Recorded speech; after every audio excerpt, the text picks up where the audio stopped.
Ayun guys, magsasaing tayo dahil nandito tayo ngayon sa bahay. Gagawa tayo ng gawaing bahay guys.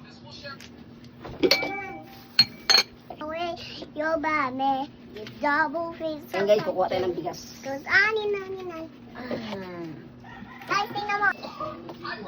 Ayun na guys, oh, bigas. Maghuhugas na ng bigas.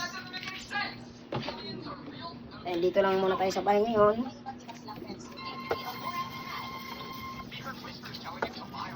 Gawa tayo ng gawaing bahay.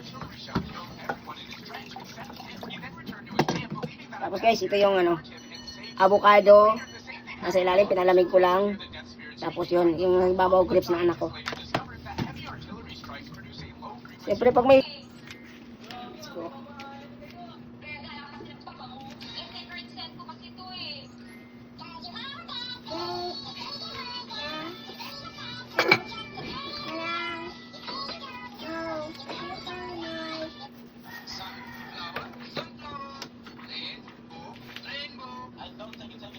Foods. Yan guys, magluluto tayo maya-maya ng tilapia. Tilapia guys. Guys, tilapia.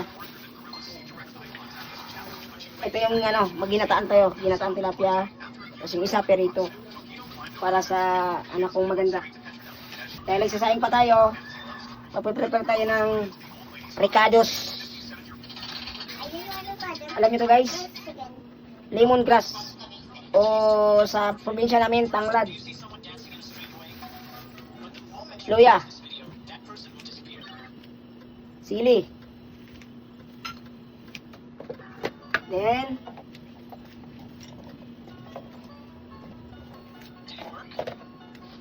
bawang, sibuyas.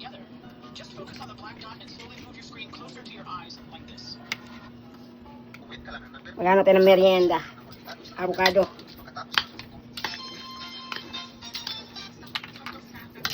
Avocado. Go.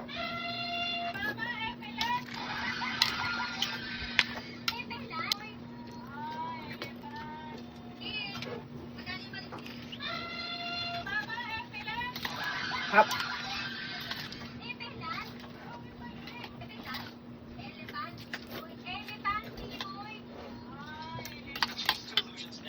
Masarap guys.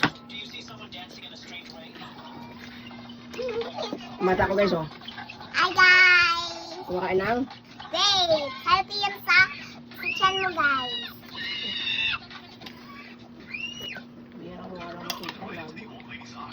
In this world, your height determines your entire future. The day you turn 18, how tall you are. If you're 6'3", 1.9 m or taller, you become part of the elite. If you're under 4'11", 1.5 m, you're forced to live in the servant. Everyone else belongs to the middle class. My name is Chumpa. I was only 4'11", which made me a low-class servant. Every day I survived on nutrient-based while serving the rich. I cooked their meals, washed their clothes, and even carried water to wash their feet. They would laugh at me and say, people like you are nothing more than bugs. pwede na yung isda natin guys, oh.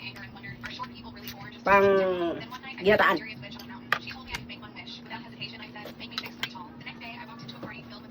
Pwede na avocado.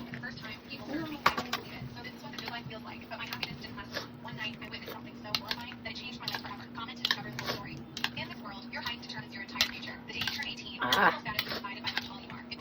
She's the one who stole my money. I would never do that. Weren't you a superhero? Shouldn't it protect people? I'm going to call the police now. Yeah. I did not steal from anyone.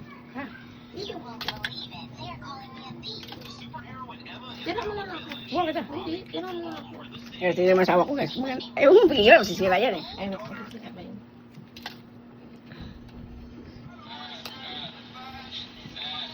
Ay magpakita ng kamera. Masawa ko. Luto ng kanin. Bakit yan maliit? Hindi yan malaki. Kung ito yung gasin mo.